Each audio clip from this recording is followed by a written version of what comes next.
ମୋର ପ୍ରିୟ ପିଲାମାନେ, ଆଶା କରିବି ସମସ୍ତେ ବହୁତ ହି ଭଲରେ ଥିବ ଏବଂ ଆପଣଙ୍କର ପରିବାରରେ ବି ପ୍ରାୟତଃ ସମସ୍ତେ ବହୁତ ହି ଭଲରେ ଥିବେ। ଏହି ଭିଡ଼ିଓରେ ଆମେ ଡିସ୍କସନ୍ କରିବା ବହୁତ ସାରା ଭେକେନ୍ସି ଉପରେ, ଯେମିତିକି ସର୍ବମୋଟ 8,326 ଗୋଟି ଆପଣଙ୍କର ଷ୍ଟାଫ୍ ସିଲେକ୍ସନ୍ କମିଶନ ବା SSC ତରଫରୁ ଆପଣଙ୍କର MTS ର ଭେକେନ୍ସି ଆସିଛି। ତ ଯଦି ଆପଣ ଖାଲି ମିନିମମ୍ 10th ପାସ୍ କରିଛନ୍ତି, ମିନିମମ୍ 10th ପାସ୍ ଆଉ ଆପଣଙ୍କର ବୟସ 18 ବର୍ଷରୁ 32 ବର୍ଷ ଭିତରେ ରହିଛି, ଦେନ୍ ଆପଣମାନେ ୟାକୁ ଆପ୍ଲାଏ କରିପାରିବେ। ତା ସହିତ ପ୍ରତ୍ୟେକଟି କଲେଜ ପାଇଁ ଯେତିକି ବି ଆପଣଙ୍କର କଲେଜେସ୍ ନାହିଁ କି, ସବୁ କଲେଜ ପାଇଁ ଆପଣଙ୍କର ଗେଷ୍ଟ ଫ୍ୟାକଲ୍ଟିଜ୍ର ଭେକେନ୍ସି ଆପଣଙ୍କର ଆସିଛି। ତ ଯଦି ଖାଲି ଆପଣ ପିଜି ଆପଣମାନେ ପଢ଼ିଛନ୍ତି ପିଜି, ଆଉ ସବୁ କଲେଜ ମାନଙ୍କରେ ଆପଣମାନେ ଗେଷ୍ଟ ଫ୍ୟାକଲ୍ଟି ଜାଗାରେ ଚାକିରି କରିବା ପାଇଁ ଚାହୁଁଛନ୍ତି, କେମିତି ଆପ୍ଲାଏ କରିବେ, କେମିତି ଆପଣଙ୍କର ସିଲେକ୍ସନ୍ ହେବ ତା ସମ୍ପର୍କରେ ମଧ୍ୟ କହିବି। ତା ସହିତ ଓଡ଼ିଶାର କେବଳ ଏଇ ତିନୋଟି ଆପଣଙ୍କର ଜିଲ୍ଲା ବାଦ, ଏଇ ତିନୋଟି ଆପଣଙ୍କର ଜିଲ୍ଲା ବାଲେଶ୍ୱର, ଭଦ୍ରକ ଆଉ ଖୋର୍ଦ୍ଧା, ଏଇ ତିନିଟା ଜିଲ୍ଲା ବାଦ ବାକି ସବୁ ଜିଲ୍ଲା ପାଇଁ ଆପଣଙ୍କର ଜୁନିୟର କ୍ଲର୍କର ଭେକେନ୍ସି ଆପଣଙ୍କର ପବ୍ଲିଶ ହେଇଯାଇଛି। ତ ଏହା ସମ୍ପର୍କରେ ମଧ୍ୟ ମୁଁ ଆପଣଙ୍କୁ ଜଣେଇବି। ତ ଭିଡ଼ିଓକୁ ଆପଣ କମ୍ପ୍ଲିଟଲି ଦେଖିବେ, ଲାଇକ୍ ଆଉ ସେୟାର କରିବା ପାଇଁ ଭୁଲିବେନି। ଆଉ ଚ୍ୟାନେଲକୁ ଆପଣ ନୂଆ ଅଛନ୍ତି ଦେନ୍ ଏବେ ହିଁ ସବସ୍କ୍ରାଇବ୍ କରିକି ଅଲ୍ ନୋଟିଫିକେସନ୍କୁ ବି ଆପଣ ଅନ୍ କରିଦେବେ ଏବଂ ପ୍ରତ୍ୟେକଟି ଜବ୍ର ଇନଫର୍ମେସନ୍ ସର୍ବପ୍ରଥମେ ପାଇବା ପାଇଁ ଓଡ଼ିଶାର ସବୁଠାରୁ ବଡ଼ ଟେଲିଗ୍ରାମ ଗ୍ରୁପ୍ ରହିଛି ଆମର, ଓଡ଼ିଶା ଟିଚର ଆସୋସିଏସନ୍, ଯେଉଁ ଗ୍ରୁପ୍ରେ 1,93,000ରୁ ଅଧିକ ପିଲା ଅଛନ୍ତି। କୌଣସି ବି ଫେକ୍ ଗ୍ରୁପ୍ରେ ଜଏନ୍ ହେବେନି, ଯେଉଁଦ୍ୱାରା କି ପ୍ରତ୍ୟେକଟି ଇନଫର୍ମେସନ୍ ସର୍ବପ୍ରଥମେ ଆପଣ ପାଇପାରିବେ। ଏବଂ ଡେଡିକେଟେଡ଼ଲି ଆପଣ ପଢ଼ିବା ପାଇଁ ଚାହୁଁଥିଲେ ଡେଲି 10ରୁ 12 ଘଣ୍ଟା, ଦେନ୍ ଏବେ ହିଁ ପ୍ଲେ ଷ୍ଟୋରକୁ ଯାଆନ୍ତୁ ଆପଣ ଆଉ ଲକ୍ଷ୍ମୀଧର ସାର୍ ଅଫିସିଆଲ୍ ଆପ୍ଲିକେସନକୁ ଇନଷ୍ଟଲ୍ କରିଦିଅନ୍ତୁ, ଯେଉଁଦ୍ୱାରା କି ଆପଣ ଡେଡିକେଟେଡ଼ଲି ସବୁଦିନ ଆପଣ ପଢ଼ିପାରିବେ। ଠିକ୍ ଅଛି ବନ୍ଧୁଗଣ, ଦେଖନ୍ତୁ ଆଗ ଆମେ ଡିସ୍କସନ୍ ଆପଣଙ୍କର କରିବା SSC ତରଫରୁ ଆସିଥିବା ଭେକେନ୍ସି ସମ୍ପର୍କରେ। ଏହାର ଅଫିସିଆଲ ୱେବସାଇଟ୍ ହେଉଛି, ଆପଣମାନେ ଗୁଗୁଲକୁ ଯିବେ, ସର୍ଚ୍ଚ କରିବେ SSC, ସର୍ଚ୍ଚ କରିବେ। ଏ ଯେଉଁ ପ୍ରଥମ ୱେବସାଇଟ୍ ଆସୁଛି ୟା ଉପରେ ଆପଣ କ୍ଲିକ୍ କରିବେନି।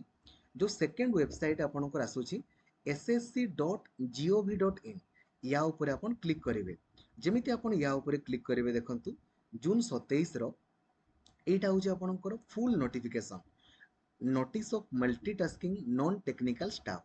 ୟା ଉପରେ ଆପଣ ଯେମିତି କ୍ଲିକ୍ କରିବେ, ଆପଣଙ୍କର ଫୁଲ୍ ନୋଟିଫିକେସନ୍ଟି ଓପେନ୍ ହେଇଯିବ। ବନ୍ଧୁଗଣ ଦେଖନ୍ତୁ, ୟାର ଅନଲାଇନ୍ ଆପ୍ଲାଏ ଅଲରେଡ଼ି ଗତକାଲି ପାଖରୁ ଆପଣଙ୍କର ଷ୍ଟାର୍ଟ ହେଇଛି। ଲାଷ୍ଟ ଡେଟ୍ ଆପଣଙ୍କର 31 ଜୁଲାଇ ରହିଛି। ଯଦି ଆପଣମାନେ କିଛି ବି ଭୁଲ କରନ୍ତି, କାଇଣ୍ଡଲି ଭୁଲ କରିବେନି, ତ ଆପଣ 16 ଅଗଷ୍ଟରୁ 17 ଅଗଷ୍ଟ ମଧ୍ୟରେ ତାକୁ ଆପଣ ଠିକ୍ କରିପାରିବେ। ପରୀକ୍ଷା ଆପଣଙ୍କର ଅକ୍ଟୋବର କିମ୍ବା ନଭେମ୍ବର ମାସରେ ହେବ। କିଛି ପ୍ରୋବ୍ଲେମ୍ ଆପଣ ଫେସ୍ କଲେ ଏଇ ନମ୍ବରରେ ଆପଣ କଲ୍ କରିପାରିବେ। ଠିକ୍ ଅଛି। ଏଥିରେ ଦେଖନ୍ତୁ MTS ପାଇଁ ପଦବୀ ରହିଛି 4,887ଟି, ହାବିଲଦାର ପାଇଁ ରହିଛି ଆପଣଙ୍କର 3,4,390 ଭେକେନ୍ସି। ସର୍ବମୋଟ ଆପଣଙ୍କର 8,326ଟି ଆପଣଙ୍କର ଭେକେନ୍ସି ରହିଛି। ଠିକ୍ ଅଛି ହେଲା।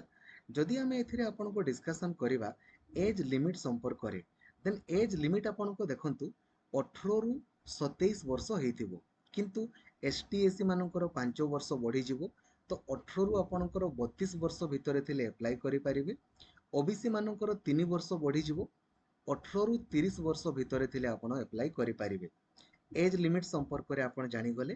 ଯଦି ଆମେ କ୍ୱାଲିଫିକେସନ୍ ସମ୍ପର୍କରେ ଆପଣଙ୍କ ଡିସ୍କସନ୍ କରିବା, ଦେନ୍ କ୍ୱାଲିଫିକେସନ୍ ହେଉଛି କେବଳ ଆପଣମାନେ ଯଦି ଖାଲି ମେଟ୍ରିକ୍ ପାସ୍ ଆପଣ କରିଛନ୍ତି ନା, ମିନିମମ୍ ଆପଣ କହିବେ ସାର୍ +2 କରିଛି, PG କରିଛି, ସମସ୍ତେ କରିପାରିବେ। ଏଇଟା ହେଉଛି ମିନିମମ୍ କ୍ୱାଲିଫିକେସନ୍। ଆପଣ ଯଦି ଖାଲି 10th ପାସ୍ କରିଛନ୍ତି ଆପ୍ଲାଏ କରିପାରିବେ। ଠିକ୍ ଅଛି ହେଲା।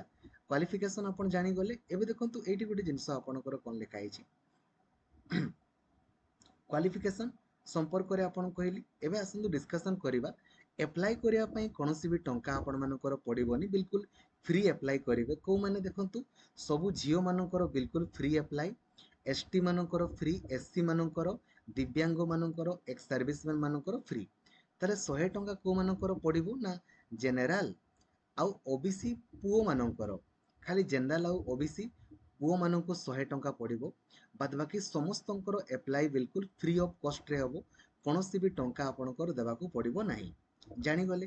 ଏବେ ଦେଖନ୍ତୁ ପରୀକ୍ଷା ସେଣ୍ଟର ସବୁ କୋଉ ଜାଗାରେ ହେବ। ଆମ ଓଡ଼ିଶାରେ ପରୀକ୍ଷା ସେଣ୍ଟର ଆପଣଙ୍କର ବାଲେଶ୍ୱର, ବ୍ରହ୍ମପୁର, ଭୁବନେଶ୍ୱର, କଟକ ଆଉ ରାଉରକେଲା, ସମ୍ବଲପୁର ଏଇ ସବୁ ଜାଗାରେ ଆପଣ ଅନଲାଇନ୍ ପରୀକ୍ଷା ଆପଣଙ୍କର ଦେଇପାରିବେ। ଏକ୍ସାମିନେସନ୍ ସେଣ୍ଟର ଆପଣମାନେ ଜାଣିଗଲେ। ଏବେ ଦେଖିବା ଆସନ୍ତୁ କେମିତି ଆପଣଙ୍କର ସିଲେକ୍ସନ୍ ହେବ। ଆଗ ଆପଣମାନଙ୍କର ଦେଖନ୍ତୁ ଏମ୍ ଟି ଏସ୍ ପାଇଁ ଆପଣମାନଙ୍କର ବା ପଦବୀ ପାଇଁ ଆଗ ଆପଣମାନଙ୍କର CBT ପରୀକ୍ଷା ହେବ। ଦେନ୍ ଫିଜିକାଲ ଏଫିସିଏନ୍ସି ଟେଷ୍ଟ ଆପଣଙ୍କର ହେବ। ଦେଖନ୍ତୁ ଯେଉଁ କମ୍ପ୍ୟୁଟର ବେସ୍ଡ ବା ଅନଲାଇନ୍ ପରୀକ୍ଷା ଆପଣଙ୍କର ହେବ ସେଥିରେ ମ୍ୟାଥମେଟିକ୍ସ ପଡ଼ିବ ଆପଣଙ୍କର 20ଟା କ୍ୱେଶ୍ଚନ୍ 60 ମାର୍କ, ରିଜନିଂ ପଡ଼ିବ 20ଟା କ୍ୱେଶ୍ଚନ୍ 60 ମାର୍କ, ଜିକେ ପଡ଼ିବ 25ଟା କ୍ୱେଶ୍ଚନ୍ 75 ମାର୍କ, ଇଂଲିଶ ପଡ଼ିବ 25ଟା କ୍ୱେଶ୍ଚନ୍ 75 ମାର୍କ। 90 ମିନିଟ୍ର ଆପଣଙ୍କର ପରୀକ୍ଷା ରହିବ। ଠିକ୍ ଅଛି। ଗୋଟେ ଠିକ୍ କଲେ 3 ମାର୍କ ଆପଣଙ୍କର ମିଳୁଛି, ଆଉ ଗୋଟେ ଭୁଲ କଲେ ଆପଣଙ୍କର ନେଗେଟିଭ୍ ମାର୍କ ମଧ୍ୟ ଆପଣଙ୍କ ପାଇଁ ରହିଛି। ନେଗେଟିଭ୍ ମାର୍କିଂ ମଧ୍ୟ ରହିଛି। ଆପଣମାନେ ୟାକୁ ଭଲସେ ପଢ଼ିଦେବେ। ଡିଟେଲ୍ ସିଲାବସ୍ ଆପଣଙ୍କର ଏଥିରେ ଦେଇଛି। ସିଲାବସ୍କୁ ଆପଣମାନେ ଠିକ୍ସେ ଗଥ୍ରୁ କରିଦେବେ। ତାପରେ physical efficiency and physical standard for the post of ହାବିଲଦାର, ଏଇ ଯେଉଁ ଏମ୍ଟିଏସ୍ ପାଇଁ ଖାଲି ଗୋଟେ ପରୀକ୍ଷା। ଆଉ ଏଇଟା ଆପଣଙ୍କର ଦେଖନ୍ତୁ କାହା ପାଇଁ, ହାବିଲଦାର ପାଇଁ ଆପଣଙ୍କର ଫିଜିକାଲ ଏଫିସିଏନ୍ସି ଟେଷ୍ଟ ରହିଛି। ଆପଣ ଚାଲିବା ପାଇଁ ପଡ଼ିବ ଆପଣଙ୍କୁ ପୁଅମାନଙ୍କୁ 15 ମିନିଟ୍ରେ 1600 ମିଟର, ଆଉ ଝିଅମାନଙ୍କୁ 20 ମିନିଟ୍ରେ 1 କିଲୋମିଟର ଆପଣଙ୍କର ଚାଲିବା ପାଇଁ ପଡ଼ିବ। ତାପରେ ଆପଣମାନଙ୍କର ପୁଅମାନଙ୍କର ଏଇଠି ଯେଉଁମାନେ ହାବିଲଦାର ପାଇଁ ଆପ୍ଲାଏ କରିବେ, ଏମ୍ଟିଏସ୍ ପାଇଁ ନୁହେଁ ହେଲା। ଏମ୍ଟିଏସ୍ରେ ଖାଲି ଗୋଟେ ପରୀକ୍ଷା। ଆଉ ପୁଅମାନଙ୍କର ହାଇଟ୍ ଦେଖନ୍ତୁ ମିନିମମ୍ 157.5 ସେଣ୍ଟିମିଟର ହେଇଥିବ, ଚେଷ୍ଟ ଅନଏକ୍ସପାଣ୍ଡେଡ୍ 81। ଝିଅମାନଙ୍କର ହାଇଟ୍ 152 ସେଣ୍ଟିମିଟର, ୱେଟ୍ 48 କେଜି ଆପଣଙ୍କର ହେଇଥିବା ଦରକାର। ଆଉ ବାକି ଆପଣଙ୍କର ସେମିତି କିଛି ନାହିଁ। ଆପଣମାନେ ୟାକୁ ଫୁଲ୍ ପଢ଼ି ଦେଇପାରିବେ, ନିଜେ ନିଜେ ଆପଣମାନେ ଜାଣିପାରିବେ। ତ କାଇଣ୍ଡଲି ୟାକୁ ଆପ୍ଲାଏ କରିଦେବେ। ଟଙ୍କା ତ ଆପଣଙ୍କର କିଛି ପଡ଼ୁନି, ବିଲକୁଲ ଫ୍ରି ଆପ୍ଲାଏ। ଠିକ୍ ଅଛି ହେଲା। ତ SSC ସମ୍ପର୍କରେ ଆପଣଙ୍କୁ ମୁଁ ଜଣେଇଲି। ଏବେ ଆସନ୍ତୁ ଜଣେଇବି ଯେଉଁ ଜୁନିୟର କ୍ଲର୍କ ସମ୍ପର୍କରେ। ଦେଖନ୍ତୁ ସବୁ ଜିଲ୍ଲାର ଜୁନିୟର କ୍ଲର୍କ ପାଇଁ ଆପଣମାନେ ଆପ୍ଲାଏ କରିପାରିବେ, କିନ୍ତୁ କଣ୍ଡିସନ୍ ଯେମିତି ମୁଁ ଆପଣଙ୍କୁ ୟା ପୂର୍ବରୁ ମଧ୍ୟ ଜଣେଇଛି, ଗୋଟେ ଡେଟ୍ରେ ପରୀକ୍ଷା ଆପଣଙ୍କର ହୁଏ, ଗୋଟେ ଡେଟ୍ରେ ହେଲା। ତେଣୁକରି ଆପଣମାନେ ଯେଉଁ ଜିଲ୍ଲାକୁ ପରୀକ୍ଷା ଦେବା ପାଇଁ ଯାଇପାରିବେ କିମ୍ବା ଯେଉଁ ଜିଲ୍ଲାରେ ଆପଣମାନେ ଚାହୁଁଛନ୍ତି ଯେ ଚାକିରି କରିବା ପାଇଁ, କେବଳ ସେଇ ଜିଲ୍ଲା ପାଇଁ ହିଁ ଆପ୍ଲାଏ କରନ୍ତୁ। ଅନ୍ୟ ଜିଲ୍ଲା ପାଇଁ ଆପ୍ଲାଏ କରିବାର କିଛି ଆବଶ୍ୟକତା ନାହିଁ। ଠିକ୍ ଅଛି। ଦେଖନ୍ତୁ ଆପଣଙ୍କର ବେଟରମେଣ୍ଟ ପାଇଁ ଯେମିତି ମୁଁ ଆପଣଙ୍କୁ କହିଲି ଯେ କେବଳ ଏଇ 3ଟା ଜିଲ୍ଲାକୁ ଛାଡ଼ିକି ବାକି ସବୁ ଜିଲ୍ଲାର ପବ୍ଲିଶ ଆପଣଙ୍କର ହେଇଛି। ଆପଣମାନଙ୍କର ବେଟରମେଣ୍ଟ ପାଇଁ ଏଥିରେ ମୁଁ ଭେକେନ୍ସି ଲେଖିଦେଇଛି, ତା ସହିତ ଲାଷ୍ଟ ଡେଟ୍ ମଧ୍ୟ ଲେଖିଦେଇଛି। ଯେହେତୁ ବହୁତ ଆଗରୁ ଆପଣଙ୍କର ବାହାରିଲାଣି କିଛି କିଛି ଜିଲ୍ଲାର ଲାଷ୍ଟ ଡେଟ୍ ମଧ୍ୟ ସରିଗଲାଣି।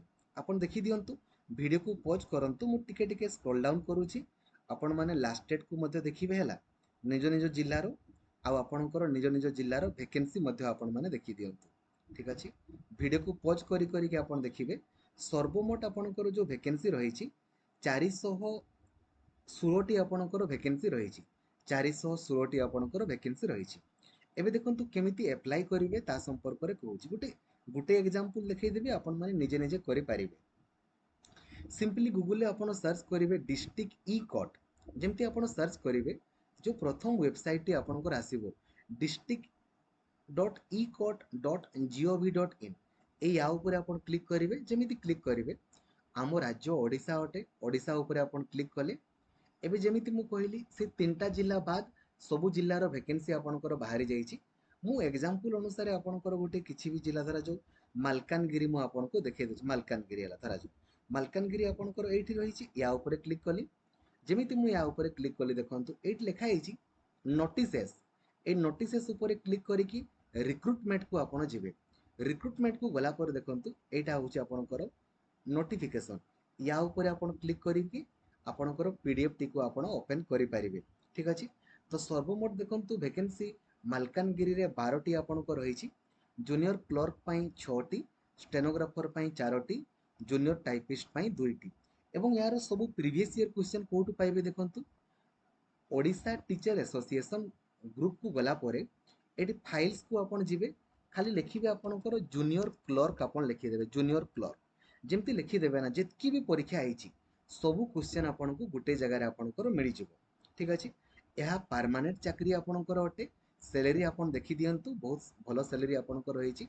जदि आम क्वालिफिकेशन डिस्कसन करवा तो आपण मिनिमम +3 पास करिथिबे ता सहित diploma in computer application DCA करिथिबे किंबा जदि PGDCA भी आपण करिसंती हेले भी अप्लाई करि परिबे। बयस आपणकर मिनिमम 18 वर्ष रु 32 वर्ष आपणकर हेइथिबो। ठीक अछि।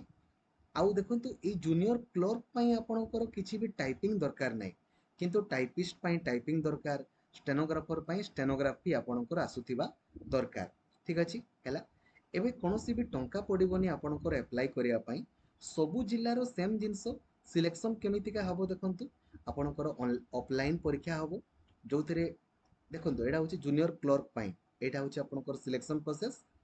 डिटेल सिलेबस लिखा है आपण मैंने निजे निजे पढ़ी देबे। बहुत बेसिक जिनस आपण मैंने बहुत इजीली करि पारिबे। केमिति अप्लाई करिवे देखंतु केमिति अप्लाई करिवे सबु जिल्लार अलगा अलगा थिबो देखंतु। जेमति एटा मालकानगिरी रो एटा होची पेज नंबर 8। ए पेज नंबर 8 को आपण प्रिंट आउट काढिबे, 9 को आपण काढिबे, 10 को भी आपण काढिबे, 11 दरकार नै, खाली देखंतु 8 9 आउ 10 ए तीनटा पेज को आपण काढिबे आउ याकू आपण माने फिल अप करिवे। फिल अप कला परे एट देखंतु डॉक्यूमेंट लिस्ट आपण को लिखा है। ए जगह रे आपण को डॉक्यूमेंट लिस्ट आपण को लिखा है। देखंतु टिके सब जिल्ला रे प्राय तो थाई, एथिरे भी थाई पारे मे भी। देखंतु लिखा है एटा। ए डॉक्यूमेंट को आपण माने अटैच करिवे आउ अटैच कला परे कोन करिवे ना तांकर जो एड्रेस नाही कि एट देखंतु एड्रेस लिखा है। सब जिल्ला पई अलगा अलगा थिबो हला। ए एड्रेस रे आपण माने कोन करिवे ना ए एड्रेस रे स्पीड पोस्ट किंबा रजिस्टर्ड पोस्ट माध्यम पठे देबे 18 जुलाई पूर्व। सब जिल्लार लास्ट डेट अलग अलग रही आपण माने चेक करदेवे। मु आपनको वीडियो रे माध्यम जनइली जूनियर क्लर्क संपर्क में मु आपनको जनइली। एबे आसंतु हमें डिस्कशन करबा आपनकर गेस्ट फैकल्टी संपर्क में। देखंतु गेस्ट फैकल्टीज आपनकर को मानकर ए जो आपण भाबु नाहंती कि गवर्नमेंट सेकेंडरी माने एटा कॉलेज जो +2 कॉलेज गुडा को गवर्नमेंट आपनकर सेकेंडरी स्कूल बोली आपनकर कुहा जाउची, कुहा जाय आपण जानि छंती। तो एथिरे गेस्ट फैकल्टी जाकर आपण चाकरी करि परिबे। किंतु मन रखंतु एथिरे कोन हुए ना खाली गुटे वर्ष पई रखंती, गुटे वर्ष परे आपनको पुणी से माने काढी देबे। कथाला सेटा किमा हुए तो कंटिन्यू भी करि पारंती। तो 30 जून सुधिया सबु कॉलेज रो वैकेंसी बाहरी जिवो। 8 जुलाई सुधिया पोस्टिंग आपनकर मिली जिवो हैला। मु गोटे एग्जांपल आपनको देखौछि, आपण मानकु सबु दिन चेक करिया पई पड़िबो। आजिर समाज न्यूज़पेपर रे पेज नंबर 4, पेज नंबर 4 रे देखिबे आहुरी बाहरी थियो। मु गोटे एग्जांपल देखौछि देखंतु एटा government women's higher secondary school Puri. Puri रे गोटे कॉलेज रही छि आपनकर government women's higher secondary school. एटा +2 कॉलेज टा हैला। आज काले तो 10th आउ +2 मिसी गला। तो देखंतु एथिरे आपनकर डायरेक्टली एगुडा डायरेक्टली इंटरव्यू माध्यम रे सिलेक्शन। 4 तारिख दिन आपनकर English, Odia, Sanskrit, history, economics, mathematics, logic एमानकर इंटरव्यू होबो। 5 तारिख दिन psychology, geography, education, sociology, anthropology, home science, commerce रो होबो। 6 तारिख दिन physics, chemistry, botany, zoology, IT, political science आउ स्टैटिस्टिक्स रो होबो। एबे को मानकर को माने पोस्टिंग पाइबे देखंतु जदि आपनकर पीजी रे मिनिमम 50% मार्क अछि देन आपण माने ए इंटरव्यू को आपनकर जाई परिबे। डायरेक्टली आपण माने इंटरव्यू देखि आपण माने गेस्ट फैकल्टी जाकारे चाकरी पाई परिबे। एई भलिया एटा गुटे कॉलेज रो एग्जांपल देली। से भलिया सबु कॉलेज रो आपनकर नोटिफिकेशन बाहरी जिवो 30 तारिख सबु कॉलेज रो नोटिफिकेशन बाहरी जिवो। एवं आपण मानकु चेक करिया पई पड़िबो जे को कॉलेज रे को दिन अछि। अकॉर्डिंगली आपण माने कॉलेज को जिवे, इंटरव्यू देबे। इंटरव्यू अनुसार आपनकर सिलेक्शन होबो आ आपण गेस्ट फैकल्टी जगह पोस्टिंग पाइबे। मन रखंतु या केवल गुटे वर्ष पर्यंत ही रखा जाए, गुटे वर्ष परे काढी दिया जाए पड़े। से माने मे भी कंटिन्यू करि पारंती नले पुणी इंटरव्यू देबा पई पड़िबो। तांकर कंडीशन होची या ठीक अछि हैला। तो समस्त को जणाई दियंतु जे भी खाली पीजी कंप्लीट करिसंती से माने गेस्ट फैकल्टी जगह रे जाई पारिबे। सबु कॉलेज रो बाहरी जिवो 30 तारिख सुधिया। ठीक अछि। Thank you. जय जगन्नाथ। धन्यवाद।